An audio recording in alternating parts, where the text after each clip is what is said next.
जो गेम इन्होंने हमसे खेला हिंदू समाज के साथ कि आप डिवाइडेड हो, आप एक नहीं हो, तो आज हम भी कह सकते हैं इनको कि आप भी डिवाइडेड हो। ये कन्वर्ट कर लेते थे हमको क्रिश्चियंस। तो आपको क्या लगता है 400 पार आराम से हो जाएंगे?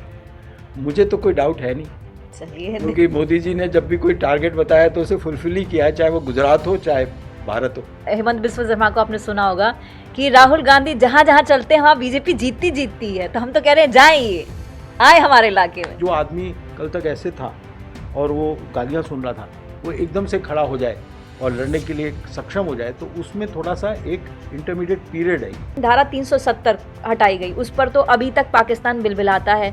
इलेक्शन पाकिस्तान में हो रहे थे और पाकिस्तान का कहना था कि धारा 370 को वापस बहाल किया जाए तो हम इंडिया से बात करेंगे। अब पहले तो पाकिस्तान से पूछो तुमसे बात करना कौन चाहता है। अब आप कहें कि नहीं साहब, आप कमलनाथ का वोट बैंक मत लीजिए। अरे वोट बैंक तो पकड़ो यार, वोटर्स से थोड़ी नाराजगी है आपकी। 3 तलाक, हलाला बोल दिया, हलाला का इतना सिस्टम जो है वो एंटी वुमन है। तो अब वो अगर विमेन प्राइवेटली जाकर मोदी जी को वोट देती हैं तो उसमें मोदी जी क्या करें?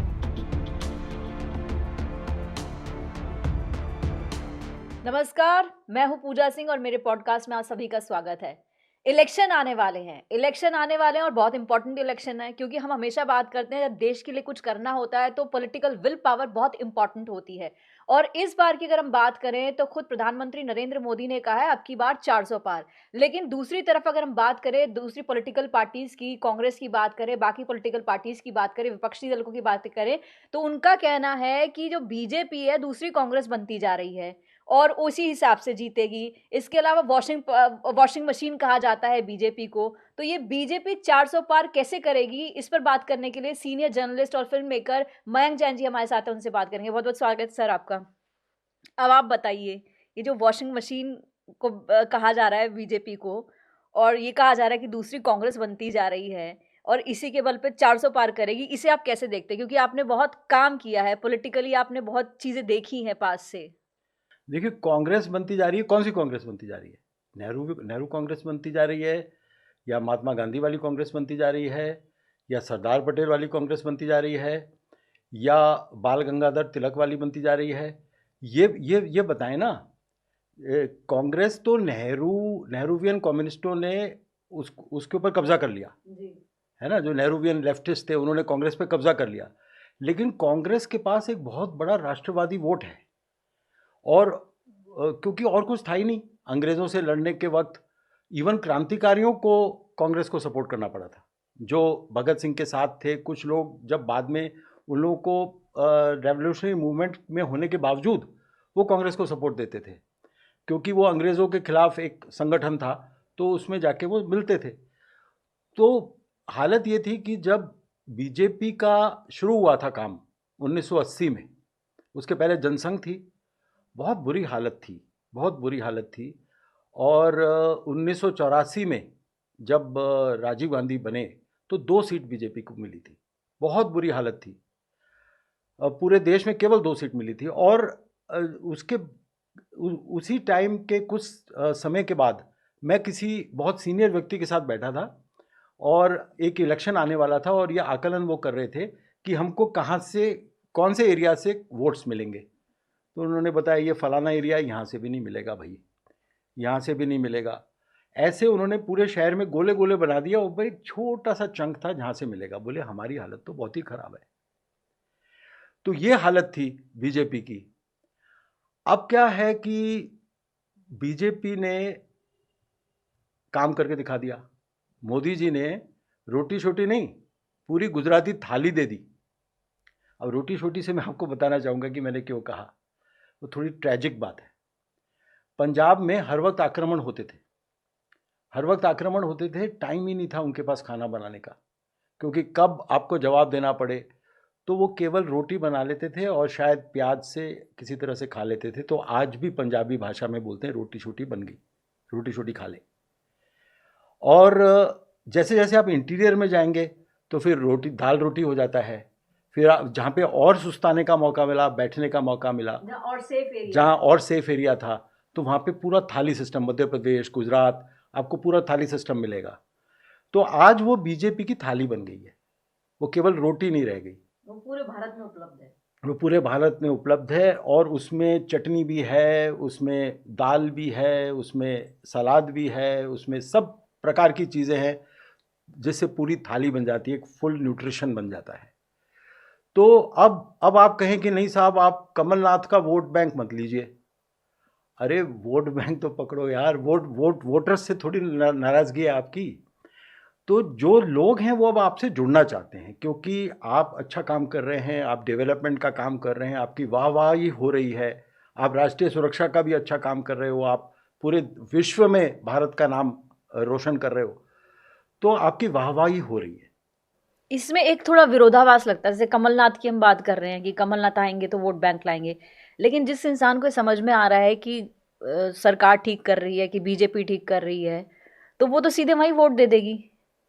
कमलनाथ को क्यों देगी वोट फिर? नहीं, उसका एक वोट बैंक है। जो कमलनाथ है वो अपनी सीट जीतता है, एमपी की सीट, छिंदवाड़ा की सीट जीतता है, वहां से बीजेपी, क्यों छोड़ा जाए? वहां बीजेपी शायद 70s में एक बार जीती थी, उसके बाद जीती भी उसके नहीं। बाद नहीं जीत। तो उन लोगों ने काम किया, ऐसा नहीं है कि सारे कांग्रेसी जो हैं वो उन्होंने भी काम किए हैं। ये हमारे अंदर अवधारणा होती है इस प्रकार की कि कोई भी कांग्रेसी हो तो उन्होंने कुछ नहीं किया। मैंने जैसे बताया कि कांग्रेस में भी कई स्ट्रीम्स हैं। अब कमलनाथ से हम हो सकता है अग्री नहीं करें कई चीज़ों को लेकर, जैसे सिख विरोधी दंगे थे तो उससे तो बीजेपी कभी भी उसके साथ समन्वय नहीं कर सकती, कॉम्प्रोमाइज़ नहीं हो सकता। तो लेकिन कमलनाथ के वोट बैंक से तो कोई नाराज़गी नहीं है ना। कमलनाथ अब पता नहीं आएंगे कि नहीं आएंगे, लेकिन अगर उनका वोट बैंक मिल जाता है तो उसमें क्या जाएगा? वो तो मना हो गया कि नहीं आएंगे, लेकिन जो अंदर खाने रिपोर्ट थी तो ये था कि वो तो आए ना आए, लेकिन नकुल जो उनका बेटा था उसका चल रहा था, लेकिन अब वो सारी बातें दरकिनार हो गई हैं। नहीं, अभी फिलहाल हुई ना दरकिनार। तो मुझे तो लगता है हो सकता है उनके लड़के आएंगे, है ना, और इनडायरेक्टली इसका मतलब कमलनाथ ही आ जाएंगे, नहीं तो इतनी बात हो ही नहीं पाती जहाँ तक बात हुई है। लेकिन बीजेपी, सवाल कमलनाथ का नहीं है, सवाल किसी एक विशेष व्यक्ति का नहीं है, ये तो एक केवल उदाहरण के तौर पर है। सवाल ये है कि अब बीजेपी को हर एक से कुछ ना कुछ मिल रहा है, इवन मुस्लिम्स का। देखिए, वॉइस ऑफ इंडिया के रामस्वरूप जी ने मुझे एक बहुत अच्छी बात कही थी। कहा था कि देखिए ये सेक्युलरिस्ट और इस्लामिक लोग हर वक्त हमारे समाज के लिए बोलते रहते हैं कि ये बटा हुआ समाज है, इसमें इतनी जातियां हैं और कोई एकीकरण नहीं है, एकता नहीं है हिंदू समाज के अंदर। तो आज अगर मोदी जी ने मुस्लिम समाज के अंदर जो कास्ट्स हैं जो पीछे रह गई हैं उनको जोड़ने का काम किया है अगर, तो वो रामस्वरूप जी की बात मुझे याद आती है। जो गेम इन्होंने हमसे खेला हिंदू समाज के साथ कि आप डिवाइडेड हो, आपके आप एक नहीं हो, तो आज हम भी कह सकते हैं इनको कि आप भी डिवाइडेड हो। ये कन्वर्ट कर लेते थे हमको क्रिश्चियंस कि जी आप तो डिवाइडेड हो, हम तो सब एक हैं, लेकिन ऐसा है नहीं। आपको दलित चर्च अलग मिल जाएगा, ब्राह्मण्स जो कन्वर्ट हुए थे चर्च में जो गए थे उनका चर्च अलग होता है, खाने का भी सिस्टम अलग होता है। तो अगर उनके अंदर डिविजन्स हैं और एक पर्टिकुलर कास्ट बीजेपी के साथ जुड़ना चाहती है तो ये बहुत ही अच्छी बात है। इसमें तो और कम से कम जो ये लोग दोषारोपण करते हैं बीजेपी के ऊपर कि आप कास्ट में डिवाइडेड हो, आपका तो समाज एक ही नहीं है, तो वो भी कहना बंद हो जाएगा फिर हमको। तो हिंदू समाज पर जो एक कीचड़ का हिस्सा है वो कम से कम वो आना तो बंद हो जाएगा। तो ये बहुत बड़ा काम हो रहा है। और जो महिलाएं हैं, जिन मुस्लिम महिलाओं का डिवोर्स की वजह से कि भाई तलाक तलाक तलाक बोल दिया एंड यू गेट आउट, है ना, 3 तलाक हलाला बोल दिया, हलाला का इतना सिस्टम जो है वो एंटी वुमन है जो। तो अब वो अगर विमेन प्राइवेटली जाकर मोदी जी को वोट देती हैं तो उसमें मोदी जी क्या करें, मतलब मना कर दें कि नहीं दीजिए वोट। तो ये तो जुड़ेंगे लोग आके, जब आप अच्छे काम करेंगे तो हर एक समाज से लोग आपके साथ आके जुड़ेंगे। तो वही हो रहा है। और जैसे जैसे आप पावरफुल होते हैं, आप अच्छे काम करते हैं देश के लिए, तो सब लोग आपसे जुड़ना चाहते हैं। तो उसी श्रृंखला में अब मुस्लिम्स हैं, क्रिश्चियंस हैं, बहुत सारे दूसरे लोग हैं वो भी जुड़ रहे हैं। और हिंदू समाज का एक हिस्सा जो कांग्रेस को हमेशा वोट देता है, फॉर एग्जांपल पंजाब में बीजेपी कभी भी कोई बहुत बड़ा डेंट नहीं कर पाई पंजाब के वोट बैंक में, क्योंकि जो अधिकांश हिस्सा है जी वो हिंदू वोट बैंक का है पंजाब में, जो कांग्रेस को मिलता है। अब आम आदमी पार्टी आई है, अभी मैं I don't want to discuss Aam Aadmi party, लेकिन एक ब्रॉडर जो वोट बैंक है कांग्रेस का जो हुआ करता था, अभी आम आदमी पार्टी के आने से वो इक्वेशंस चेंज हो गई हैं, तो लेकिन मैं उससे पहले की बात बता रहा हूँ कि किस तरह से कांग्रेस को बृहत हिंदू समाज का वोट मिलता था। लेकिन वो वोट जो था कांग्रेस वाला, कैप्टन अमरिंदर सिंह आए तो उनके साथ वो वोट बैंक तो आया नहीं, कुछ खास तो नहीं हो पाया। देखिए, इसके लिए बीजेपी को वो स्टेटमेंट्स देने पड़ेंगे जो अमरिंदर सिंह जी ने दिए थे। अमरिंदर सिंह जी ने बताया था कि 30,000 हिंदूज मारे गए हैं पंजाब में मारे गए हैं खालिस्तानी टेररिज्म के दौरान। तो बीजेपी का हमेशा से और आरएसएस का हमेशा से कंसंट्रेशन, जो कि अच्छी बात है, इस पे रहा कि कैसे हम सिखों को हिंदू समाज के साथ जोड़ें। तो उन्होंने कभी जो अत्याचार हिंदुओं पे हुए उनकी बात कम की, बल्कि जो सिखों पे अत्याचार हुए उसकी बात ज़्यादा की। उनके मन में एक बड़ी पवित्र भावना है आरएसएस के अंदर और राष्ट्रीय सिख संगत के अंदर, और कि किसी तरह से जो सिख हैं वो हमारे उनसे उनका रोटी बेटी का रिश्ता है, हमेशा से रहा है, तो वो हमारे साथ जुड़े। तो इसलिए उन्होंने हिंदू विक्टिम्स की भी बात नहीं की। इसी वजह से कभी भी जो बृहत हिंदू समाज का वोट है, जो कि काफ़ी बड़ा वोट बैंक है पंजाब के अंदर, वो बीजेपी को नहीं मिल पाता। तो ये इस वोट बैंक की तरफ भी ध्यान देना चाहिए बीजेपी को, मेरे कहने का मतलब ये है। तो अभी तो समय कम बचा है। ये तो पंजाब की बात रही, एक तरफ वेस्ट बंगाल की बात कर लेते हैं। वेस्ट बंगाल में जो है मुस्लिम बहुल वो पूरा राज्य है, और वहाँ पर किस तरीके से वो टीएमसी का राज चल रहा है, गुंडागर्दी वहाँ पर है, और वहाँ पर ये रिपोर्ट्स आती है कि किस तरीके से वहाँ पर वोटिंग होती है, इलेक्शन होता है, वो आपके पास भी होंगे। आपको क्या लगता है, पश्चिम बंगाल का क्या लगता है आपको कि इन आने वाले इलेक्शंस में पश्चिम बंगाल से बीजेपी को क्या मिल पाएगा? देखिए, पश्चिम बंगाल में जो हिंदू समाज है वो बहुत परेशान है। जिस तरह के अत्याचार हो रहे हैं हिंदू समाज के ऊपर, और जिस तरह की नेशनल सिक्योरिटी पे चैलेंज बंगाल में हो रही है, तो बंगाल में वो दिन दूर नहीं है कि गुजरात की तरह वोटिंग हो, क्योंकि जो राइप कंडीशंस हैं बंगाल में। लेकिन सवाल यह है कि बहुत सालों तक जो कम्युनिस्टों का वर्चस्व रहा वहाँ पे, और जिस तरह की आइडियोलॉजीज़ वहाँ पर पावर में रहीं, चाहे वो ममता बनर्जी हो, चाहे कांग्रेस हो, चाहे कम्युनिस्ट हो, सबकी एक लेफ्टिस्ट प्रो इस्लामिक आइडियोलॉजी रही है, और वो प्रोग्रेसिविज्म में आता था, और वो बंगाली इंटेलिजेंसिया के माइंड का पार्ट था। तो इसलिए बहुत मुश्किल है कि एकदम से उनको बंकिम तक लाया जाए, लेकिन वो प्रयास बीजेपी कर रही है, हिंदू मूवमेंट कर रहा है, और इन लोगों के जो कृत्य हैं, कुकृत्य जो हैं, वो भी अब लोगों को खींच रही है बीजेपी की तरफ।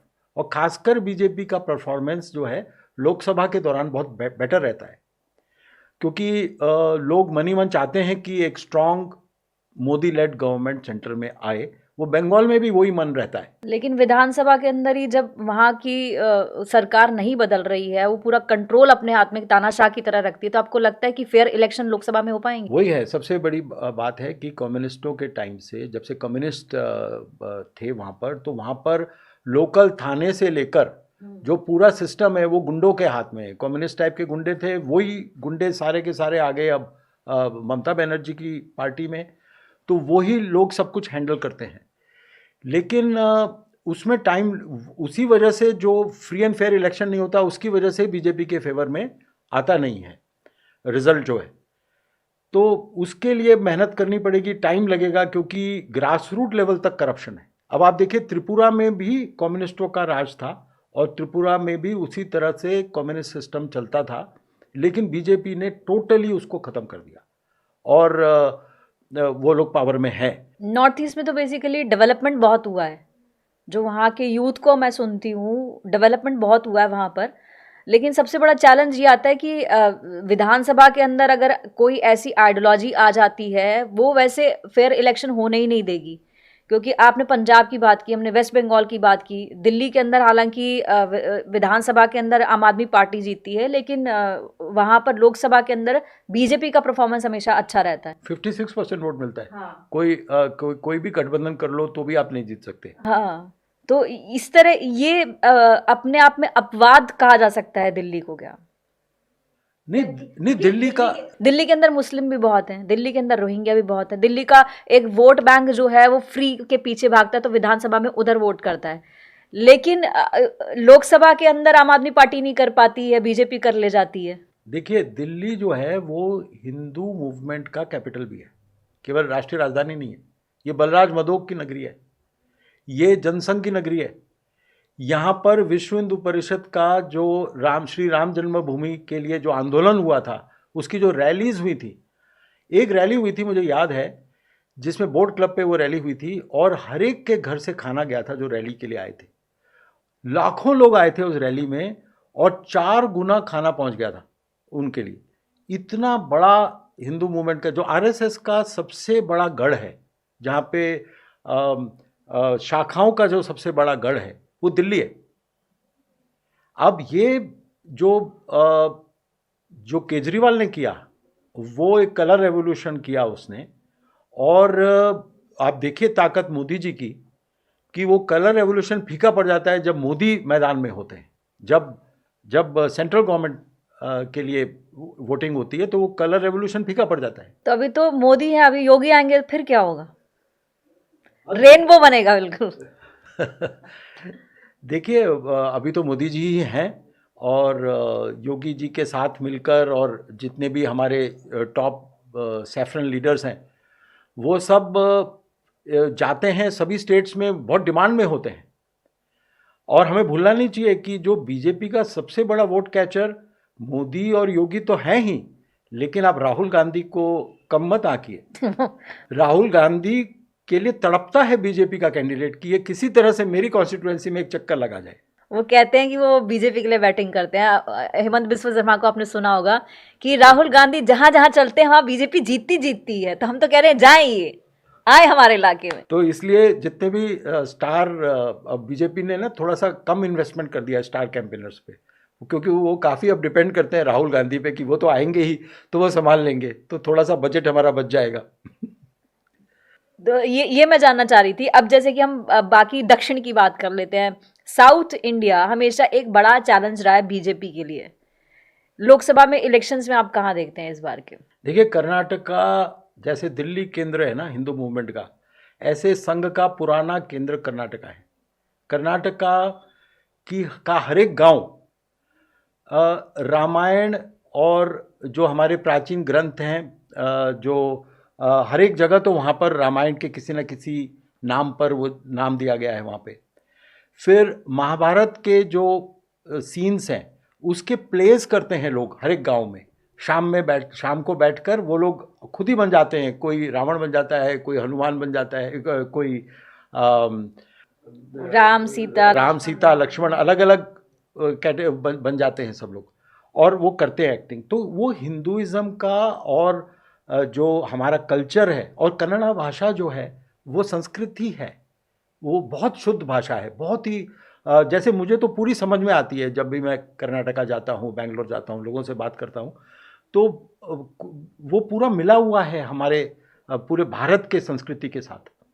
और वहाँ के लोग बड़े बलवान भी हैं, और वो तैयार हैं अपने देश को बचाने के लिए, लड़ने के लिए, बहुत प्योर उनकी भावना है। तो वहाँ तो बहुत इजीली बीजेपी को सारी की सारी सीटें मिलेंगी, full all the seats BJP will get, जो लोकसभा की है। जो प्रॉब्लम है केरला, कम्युनिस्ट, जैसे बंगाल कम्युनिस्ट और कांग्रेस एंड कम्युनिस्ट, यही चलता है बंगाल में। अब कम्युनिस्ट पार्टी ख़त्म हुई, लेकिन जो दिमाग है सबका वो पूरा का पूरा ब्रेन वॉश कर दिया है। और जो इस्लामिक एजेंडा है, फंडामेंटलिस्ट इस्लामिक एजेंडा है, वो भी केरल में बहुत स्ट्रॉन्ग है, और उसके साथ कम्युनिस्ट एजेंडा है। तो वहाँ पर, हालांकि वहाँ पर भी आरएसएस की बहुत शाखाएं हैं और बहुत बड़ा काम केरला में होता है, लेकिन अभी टाइम लगेगा केरला को को ठीक करने में हिंदू मूवमेंट की दृष्टि से, उसमें थोड़ा सा टाइम लग रहा है। तमिलनाडु में रेवोल्यूशन हो रहा है। तमिलनाडु में अन्नामलाई के आने से जो तमिलनाडु का हिंदू जो है वो बहुत ही रिलीजियस है। इतने सुंदर मंदिर है, आप कहीं भी चले जाएं, और गणेश पूजा जैसे होती है नॉर्थ इंडिया में या महाराष्ट्र में, बिल्कुल उसी तरह से वहाँ भी होती है। और हर तरह का जो फेस्टिवल है वो हम लोगों से कई गुना ज़्यादा तमिलनाडु के हिंदूज मनाते हैं। तो हिंदुत्व में वहाँ कोई कमी नहीं है। लेकिन वहाँ जो ये द्राविड़ मूवमेंट के नाम पर जो ये डीएमके और इस टाइप की पार्टीज़ हैं, उनमें गहन हिंदू विद्वेष है और उन्होंने काफ़ी प्रोपेगेंडा किया हुआ है, और उसके साथ मिशनरीज़ का भी बहुत बड़ा योगदान है, और इस्लामिज़म को भी प्रमोट किया जा रहा है। जबकि केवल 6% के करीब मुस्लिम्स होंगे तमिलनाडु में, लेकिन उनकी स्ट्रेंथ डीएमके ने ऐसी बना दी है कि जैसे वो 20-25% हो। और वहाँ पर कई जगह पर लैंड जिहाद, स्किल जिहाद, कम्युनिकेशन जिहाद, हर टाइप के जिहाद वहाँ चल रहे हैं बहुत बड़े पैमाने पर। तो हाईवे पर हर 30 किलोमीटर के बाद एक मस्जिद बनाई जा रही है, मस्जिद मज़ार दिखाई देती है। और वहाँ पे एक बांग्लादेशी कॉलोनी भी है, रोहिंग्या कॉलोनी भी है, जहाँ पर जाके वो रहते हैं। लोगों को तो यही समझ नहीं आता तमिलनाडु के कि ये लोग हिंदी बोल रहे हैं या कोई और भाषा बोल रहे हैं, वो उनको ये नहीं पता चलता ये बंगला बोल रहे हैं। अच्छा। तो उनको लगता है ये नॉर्थ इंडिया से आए हैं, और वो वहाँ पे जाके कोई ना कोई जॉब कर रहे हैं। तो वहाँ पर कोने कोने में इन्फिल्ट्रेटर्स भी बस गए हैं। तो ये जो केरला और तमिलनाडु है, तमिलनाडु में अब बहुत बड़ी अवेयरनेस अन्नामलाई ने पैदा कर दी है। और हिंदू कार्यकर्ताओं में मैंने बात हो रही है मेरी कई लोगों से, उनमें बहुत बड़ा जोश इस बार तमिलनाडु में दिखाई दे रहा है। ग्रास रूट लेवल तक पहुंच रहे हैं। इस बार बहुत अच्छे रिजल्ट आएंगे तमिलनाडु से। और आंध्रा में किसी ना किसी के साथ जो अलायंस होगी उसके बहुत अच्छे फायदे बीजेपी को आंध्र प्रदेश में भी मिलेंगे। तेलंगाना तो है ही बीजेपी का गढ़, क्योंकि जहाँ पे ओवैसी होगा तो वहाँ पर ओवैसी को फेस करने के लिए बहुत सारे हिंदू और वीर रस वाले हिंदू खड़े हो जाते हैं, जोश के साथ, ओत प्रोत जिसे बोलते हैं। जी जी जी। यहाँ पर ये सारी इक्वेशन साउथ की हमने समझी है, वेस्ट बंगाल की समझी है कि इस तरीके से जीतेंगे, और कहीं पर आप बता रहे हैं जिस तरीके से मुस्लिमों को बहुत डीएमके जो है वो आगे कर रहा है, उनको बहुत इंपॉर्टेंस दे रहा है। लेकिन पूरे देश में इस वक्त जो हिंदू मूवमेंट चल रहा है, जो एक अलग राम मंदिर की प्राण प्रतिष्ठा ने जगाया है, उसका इम्पैक्ट आप कितना देखते हैं? देखिए, जिस व्यक्ति का आदर ही नहीं होता था, जिसको कहा जाता था कि अरे तुम्हारे यहाँ तो सब सुपरस्टिशन है, तुम्हारे यहाँ तो सब अंधविश्वास है, और तुम लोग तो सब मतलब मनगढ़ंत कहानियाँ, एट्रोसिटीज़ दलितों के खिलाफ पाकिस्तान और बांग्लादेश में हो रही हैं, दोषारोपण हिंदुओं का करते हैं, है ना। तो उस तरह का जिस समाज के ऊपर हर वक्त लांछन लगते थे, आज वो समाज खड़ा हो रहा है। आज वो समाज मोदी जी की वजह से, आज उस समाज की प्रतिष्ठा पूरे विश्व में हो रही। तो ये जो प्राइड आता है तब रियल इंटेलेक्चुअल डेवलपमेंट होता है, स्पिरिचुअल डेवलपमेंट होता है, हर तरह का बहुत ही बड़े कैनवस पे डेवलपमेंट होता है चारों तरफ से।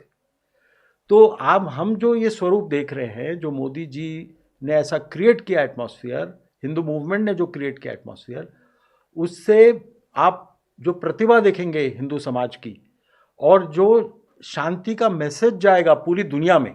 सर, यहाँ पर मैं थोड़ा डिफर करती हूँ कि अभी इस वक्त में लगता है कि कोई खास शांति की ज़रूरत नहीं है। मतलब भगवान राम ने जो अलख जगाया है वो दिया जलाने का जलाया है अलख, लेकिन अभी उससे बहुत ज़्यादा आगे जाने की ज़रूरत है। अभी युवा वर्ग जो है ना, वो स्पिरिचुअलिटी की बातें बहुत कर रहा है, टीवी पे बैठ करके स्पिरिचुअलिटी की बात कर रहा है। आप स्पिरिचुअलिटी आपका अंदर का मैटर होता है कि आपको स्ट्रॉन्ग करता है, बट आपका जो बाहर का है, आपका जो सामाजिक है, सामाजिक ऑरा जो है, जो सामाजिक आपका सोशल अप्रोच है, वो स्पिरिचुअल से अलग होनी चाहिए। आपका मतलब है कि क्षात्र का अभाव आपको लगता है? एग्जैक्टली। आप स्पिरिचुअलिटी आपको अंदर से स्ट्रॉन्ग करती है, लेकिन जहां पर आपको जरूरत पड़े आपको उठना होगा, अपने लिए लड़ना होगा। देखिए, हम गाड़ी को 4th गियर में नहीं उठा सकते। पहले गाड़ी 1st गियर में डालनी पड़ती है, फिर 2nd, फिर 3rd, फिर 4th। और फिर फिफ्थ। तो अभी अभी क्या है कि पहली बार प्राइड आ रहा है, पहली बार आपको पता चल रहा है कि हम कोई इतने खराब नहीं है कि हमको गाली दी जाए। कास्टिज्म को लेकर मनगढ़ंत कहानियाँ, झूठ, ये सब आरोप लगाए जाते थे हिंदू समाज के ऊपर। अब धीरे धीरे अब क्या बात हो रही है कि हमारे आईटी इंजीनियर्स पूरी दुनिया में सबसे अच्छे हैं, हमारी टेक्नोलॉजी सबसे अच्छी है, हमारी आर्मी सबसे अच्छी है, हमारे आर्मामेंट्स भी हम बना लेते हैं, सब कुछ हम एक्सपोर्ट भी कर रहे हैं। तो हमारा जो प्राइड है उसमें से निकलेगा ये सब चीज़ें। हम छात्र एकदम से सोचें कि जो आदमी कल तक ऐसे था और वो गालियाँ सुन रहा था, वो एकदम से खड़ा हो जाए और लड़ने के लिए सक्षम हो जाए, तो उसमें थोड़ा सा एक इंटरमीडिएट पीरियड है ये। तो ये प्राइड का पीरियड जो मोदी जी लाए हैं, तो नेक्स्ट स्टेज में ये ब्रह्म तेज आता है पहले, फिर उससे क्षात्र तेज उत्पन्न होता है। तो इसलिए आध्यात्म भी जरूरी है, और उसी से फिर आपको पता चलता है, आपको समझ आती है कि कौन आतताई है, कौन दैविक शक्ति है, तो किसके साथ मुझे अलाइन करना है, और अपने आप ही फिर आप अलाइन हो जाएंगे उस शक्ति के साथ, और जो आसुरिक शक्ति है उसको डिफीट करेंगे। तो वो सब ब्रह्म तेज से शुरुआत होती है। जी, तो ये तो राम मंदिर ने एक अलग जगाया है, लेकिन जो बाकी पार्टियां बीजेपी के साथ जुड़ रही हैं, उसका फायदा कैसे पहुंचेगा? नीतीश कुमार जुड़ गए हैं, वहां पर अलायंस अपना महाराष्ट्र में हुआ है, इस तरीके से अलग अलग जो अलायंस हुए हैं वो भी है। और यूसीसी उत्तराखंड से शुरू किया गया है। यूसीसी के अंदर बहुत बड़ी समस्या थी लैंड जिहाद की, लव जिहाद की, इस तरह के जिहाद जो है बहुत चले हैं। ये सब का कुल मिला के आप इम्पैक्ट कितना देखते हैं? देखिए, जो लोग मरा कह रहे थे, वो राम राम हो जाता है अपने आप ही जी। तो जो भी आपके साथ जुड़ रहा है, तो आपकी विचारधारा उसकी आज नहीं है वैसी, लेकिन वो एक शुरुआत कर रहा है आपके साथ। तो एक तो आप अनटचेबल नहीं रहे। पहले तो वो आपसे इतनी नफरत करता था और वो आपको इतना हीन समझता था कि आपके साथ बैठने को तैयार नहीं था। आज हर व्यक्ति, हर पार्टी ऑलमोस्ट आपके साथ बैठने के लिए तैयार है। तो ये एक बिगिनिंग है, और इसके बाद फिर जुड़ाव बढ़ेगा। वो लोग भी सीखेंगे, उनको पता चलेगा कि नहीं, ये जो हुआ हमको बताया गया था इनके बारे में, ऐसा हुआ नहीं है। ये तो अच्छा चाहते हैं देश का भी, ये गरीबों का भी अच्छा चाहते हैं, ये विकास भी चाहते हैं, और ये देश की रक्षा भी करना जानते हैं। तो इज्जत करेंगे लोग आपकी।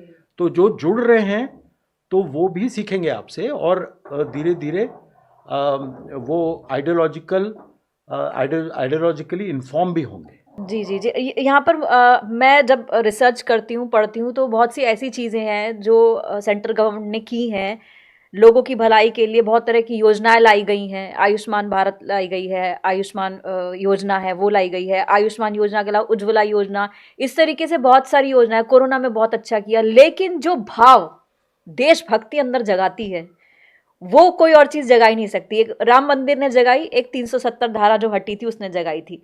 तो ये जो पिछले 10 साल का रिपोर्ट कार्ड है, इसमें इन दो चीज़ों को आप कैसे देखते हैं? राम मंदिर पे हमने डिस्कशन किया है, लेकिन धारा 370 हटाई गई, उस पर तो अभी तक पाकिस्तान बिलबिलाता है।